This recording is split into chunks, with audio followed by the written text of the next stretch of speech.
تھے، ایک بندے نے ایک دفعہ پوچھا جی فرد کا درجہ زیادہ کہ سنت کا؟ فرمانے لگے فرض کا۔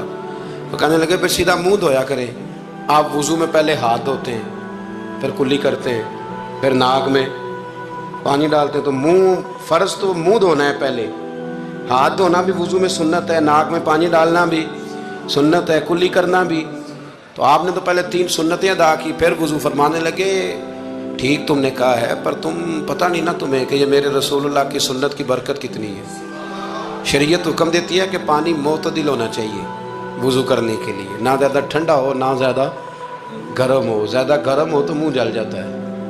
اور شریعت حکم دیتی ہے کہ پانی بد ذائقہ نہیں ہونا چاہیے، اور حکم دیتی ہے کہ بدبو والا نہیں ہونا چاہیے۔ فرمایا اس لیے ہمارے نبی نے پہلے ہمیں 3 سنتیں دیں کہ ٹوٹی کے نیچے نا ہاتھ کر کے دیکھ لو پانی زیادہ گرم تو نہیں، اور کہیں منہ نہ جلا لینا۔